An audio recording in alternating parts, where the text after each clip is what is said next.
Bonjour, voilà, le Paris Air Forum continue, enchaîne sur un sujet d'actualité, l'intelligence artificielle. Et la question à laquelle nous allons essayer de répondre, c'est comment l'intelligence artificielle, l'IA, va changer notre façon de voyager. Donc, sur ce plateau fil rouge, j'ai Yannick Assouad, qui est directrice générale adjointe Avionics Thales, qui est membre du bureau du GIFAS, donc qui est au cœur de la réflexion industrielle sur ce sujet. Bernard Birchler, associé senior chez Ben, en charge du secteur aérospace et défense, et qui a fait de l'IA un de ses grands sujets de travail et de réflexion. Et Miloš Sroka, qui est également associé chez Ben et qui est en charge du secteur airline logistics, c'est-à-dire le cœur du transport aérien. Alors je vais tout de suite me tourner vers Bernard. L'intelligence artificielle, tout le monde en parle, ça fait la une de tous les journaux, c'est vraiment le sujet à la mode. Mais est-ce que c'est un sujet qui est mature? Est-ce qu'on est prêt?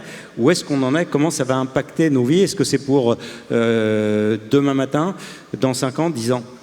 Bernard. Merci. En fait, l'intelligence artificielle, c'est vrai déjà aujourd'hui.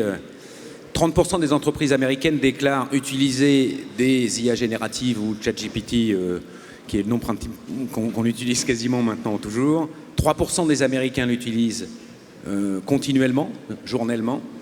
Il n'existe pas, comme tu le disais, un jour sans publication d'annonces, de lancement, d'applications.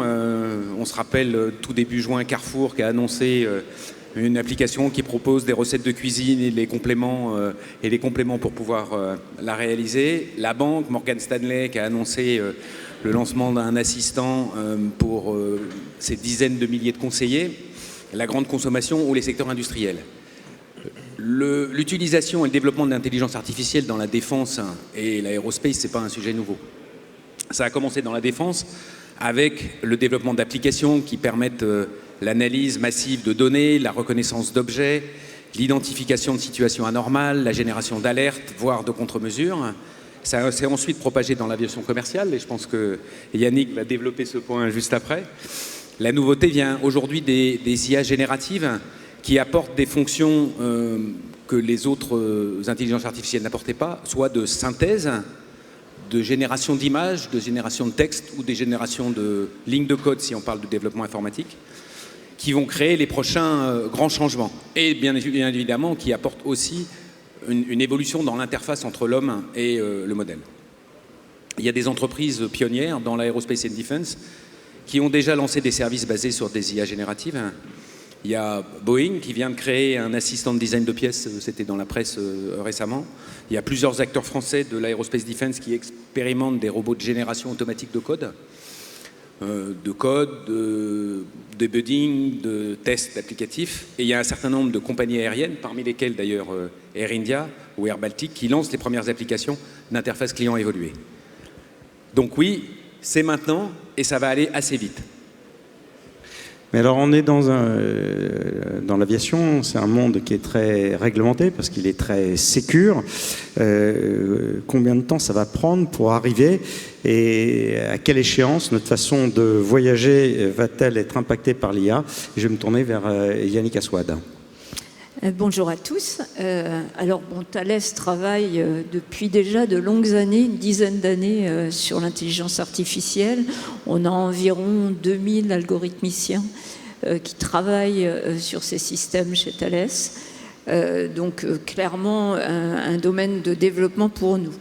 Alors, oui, l'aéronautique et les systèmes embarqués sont en effet très contrôlés. Il n'empêche que c'est déjà la réalité puisque nous intégrons du côté bord des assistants pilotes intégrés au Flight Management System, au système de gestion de vol de l'avion si je veux parler en français. Alors que font ces systèmes? En fait, ils prennent des données temps réel, en général dans l'avion, de météo, mais également des systèmes qui sont données qui proviennent du traffic control. Et que font ces assistants?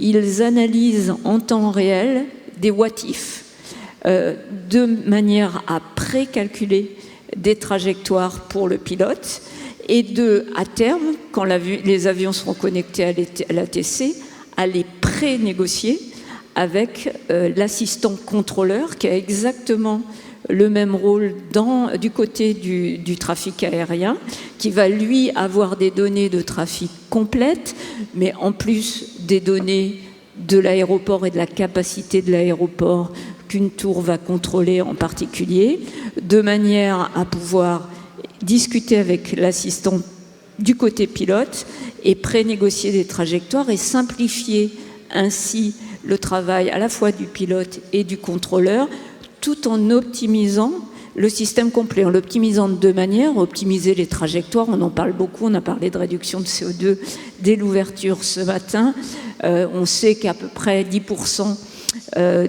du carburant utilisé sur les avions peut être réduit si on optimise les trajectoires, mais également d'augmenter la prédictibilité. Quand un avion va arriver ou pas, est-ce qu'il va avoir du retard? Et là, Eurocontrol estime qu'avec ces systèmes-là, on peut gagner de 20 à 30% en prédictibilité, à améliorer la fiabilité du système au global. Encore deux exemples, et comme on n'a pas beaucoup de temps, je vais juste les citer.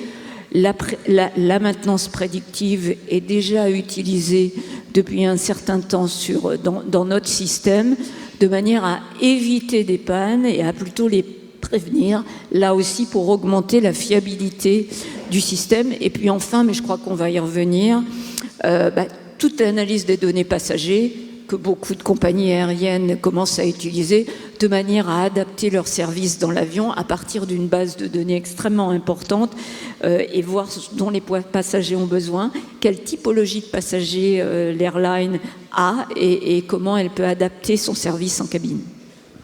Oui, alors la question qui vient à l'esprit, après ce qu'on vient d'entendre, c'est effectivement comment les compagnies aériennes vont être impactées par l'IA. Je me tourne vers Miloš Skora, qui est spécialiste chez Ben de ces sujets. Bonjour. Effectivement, donc l'IA va avoir un impact considérable pour les compagnies aériennes. Je vais me focaliser peut-être surtout sur l'IA générative, qui est le disrupteur aujourd'hui le plus fort. Principalement, nous on observe 4 thèmes aujourd'hui. Un premier qui est autour de tout ce qui est service client ou les interactions clients, avec des analyses des passagers, des opinions des passagers, etc., etc. Un deuxième qui est la personnalisation et qui peut s'appliquer de façon multicanale, multilangue. Un troisième qui serait tout l'aspect de l'automatisation de différentes fonctions, et ça peut aller des ventes B2B aux fonctions support comme la finance, RH et l'informatique. Et finalement, un aspect qui est probablement utile pour beaucoup de secteurs, qui est la gestion du knowledge et l'assistance en fait aux équipes, qui n'est pas forcément un interface client, mais très utile. Il y a 2 exemples que je peux vous donner en fait sur des applications qui sont bien avancées aujourd'hui. Il y a une première dans le service client où on peut imaginer, par exemple, moi j'ai envie de réserver un voyage début juillet pour une semaine avec ma famille.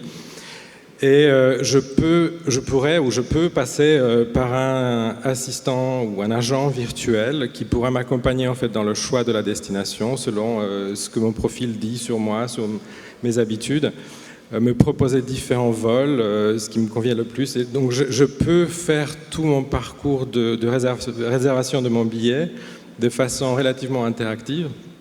Et donc en améliorant l'expérience client, et en parallèle, on aidant la compagnie aérienne finalement à offrir un peu plus d'options sur le service client et les différents modes d'interaction.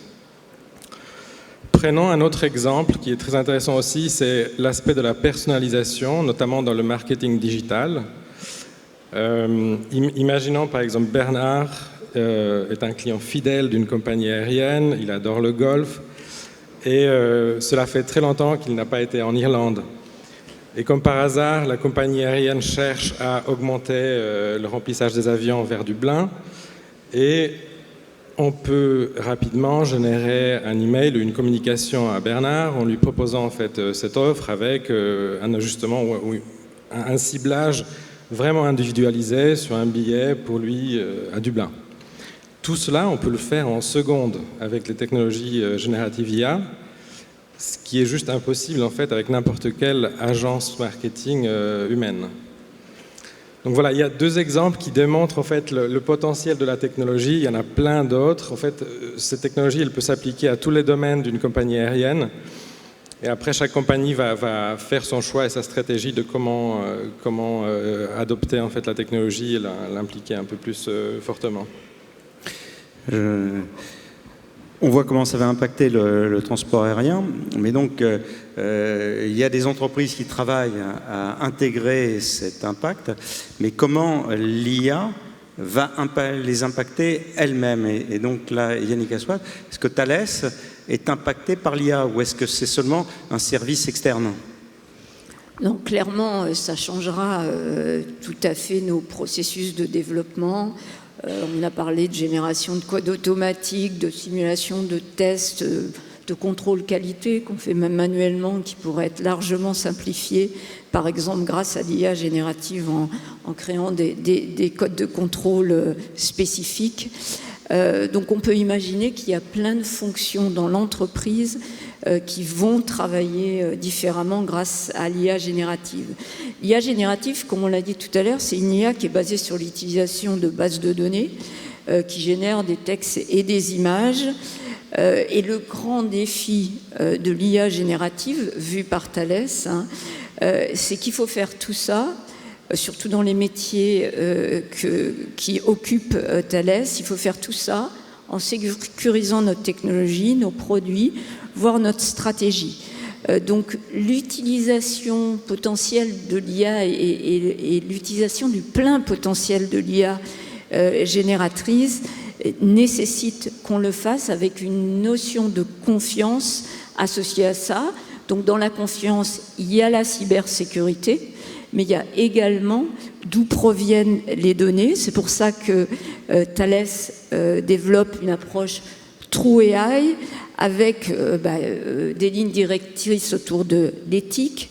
Et par exemple, chez nous, ChatGPT n'est pas encore le bienvenu parce qu'on n'arrive pas à tracer effectivement les données sur lesquelles s'appuie, par exemple, un code qui serait généré par ChatGPT. Donc, on a un groupe de travail interne à Thales pour identifier justement les utilisations pertinentes de l'IA génératrice, de benchmarker ce qui se fait dans l'industrie et puis surtout d'évaluer ce qu'on peut en tirer nous, mais de garder une valeur ajoutée à notre ingénierie de manière à vraiment assurer à l'utilisateur final des conditions d'ordre éthique, juridique, propriété intellectuelle, sécurité de la solution, de manière à pouvoir vendre quelque chose qui est complètement maîtrisé des données jusqu'à l'application qu'on en fait. Bon, c'est particulièrement important dans les domaines où la sécurité est un must absolu. L'aéronautique en est un, mais la défense, clairement pour Thales, est l'autre grand domaine qui nécessite que notre IA soit complètement protégée, explicable, et qu'elle se base sur des données qui sont validées par nous. Donc nos modèles seront entraînés sur nos données, pas sur n'importe quelle donnée. Il y a plusieurs mots importants qui ont été évoqués, c'est la confiance, la sécurité. Est-ce que ça risque d'être un frein à l'implantation rapide de l'IA? Bernard Wichler. Je ne pense pas, quand on voit le nombre. Il est sûr que cette question, Thales notamment, l'a traitée et propose des solutions qui permettent à des entreprises de déployer des solutions d'AI générative facilement. Ça va être, à mon avis, aussi plus facile que le digital, qui quelque part avait des challenges plus importants à adresser, des challenges le digital, si je suis simplificateur, il s'est focalisé sur la mise en cohérence de données, leur mise à disposition pour des cas d'utilisation transverses. Donc systèmes multiples, données différentes, besoins transverses, ça explique la complexité. Dans le cadre des IA génératives, une fois que Thales a mis en place les conditions d'architecture qui permettent de préserver l'utilisation des données internes, c'est des cas d'utilisation qui sont relativement cotonnés à un processus ou à un cas d'usage. Et c'est nourrir un modèle et gérer l'interface homme-machine entre ce modèle et l'utilisateur, que ce soit une entreprise ou que ce soit un consommateur. Donc l'impact potentiel, Yannick l'a évoqué, il va être extrêmement important, massif, aussi bien dans des applications d'interface client, dans l'usage des produits et des services, dans l'amélioration qualité des produits, dans la productivité interne de l'entreprise. Ça explique le nombre d'entreprises qui ont franchi le pas, ça explique que ça va aller très vite. Est-ce qu'il faut avoir peur? Non, je ne pense pas. Comme disait, je crois que c'était Einstein qui disait ça, il disait il ne faut pas avoir de remords sur le présent, pas de regrets sur le passé, il faut plutôt avoir une confiance inébranlable pour l'avenir. Et je pense que ça fera partie de notre quotidien dans les jours, mois et années qui viennent. Bien, merci à vous trois pour cet éclairage et ce point d'actualité sur l'IA. Et nous allons continuer avec la prochaine table ronde.